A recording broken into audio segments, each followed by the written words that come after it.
కోసం వాళ్ళ అబ్బాయిని చూడడం జరిగింది. అలాగే వాళ్ళ తండ్రి గారిని ఆ పాపను కూడా పరామర్శించడం జరిగింది. సో నేను ఏదో పేపర్లో పుట్టు చూసిన 1400-1500 కోట్లు కలెక్ట్ చేసింది పుష్ప అని చెప్పి అందులో ఒక 10% అన్న ఈ అబ్బాయి కుటుంబానికి ఇవ్వాలి వాళ్ళు వచ్చిన లాభాలలో అని చెప్పి చెప్తాను. దాంతో వాళ్ళ కుటుంబాన్ని బాగు చేయలేం, కానీ ఇంకోసారి ఇటువంటి చేయకుండా ఉంటారు.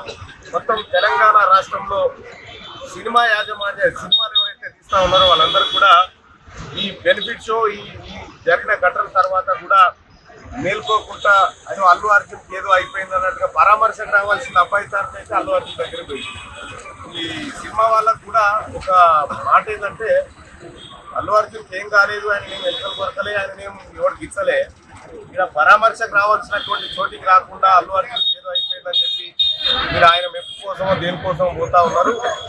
పోతే పోర్రి, కానీ పైపెచ్చు అల్లు అర్జున్ అరెస్ట్ తర్వాత ఇదేదో కాంగ్రెస్ పార్టీ రాష్ట్ర ముఖ్యమంత్రి చేయించడం అనేటువంటి తిక్కల మాటలు మాట్లాడుతూ ఉన్నారు. అది బంద్ చేసుకోరు. జరా సినిమా మంద ఉంటే మాకు ఏ ఇబ్బంది లేదు, ప్రభుత్వాన్ని అస్థిరపరచాలి, ప్రభుత్వాన్ని బదనం చేయాలనేటువంటి కార్యక్రమాలు చేస్తే మేము సినిమాని కూడా ఏం చూడము.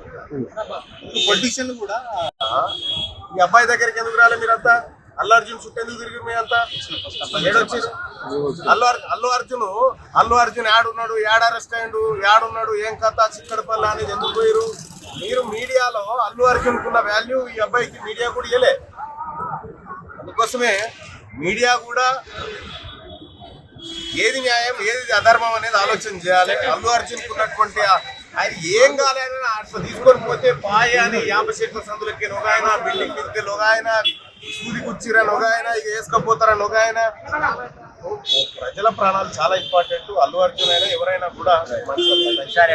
క్యూ న్యూస్ లో పనిచేయటకు అనుభవం గల కెమెరామ్యాన్లు కావాలను సంప్రదించవలసిన నెంబర్లు 8688926084. qnewsads@gmail.com ను సంప్రదించండి. లైక్ చేయండి.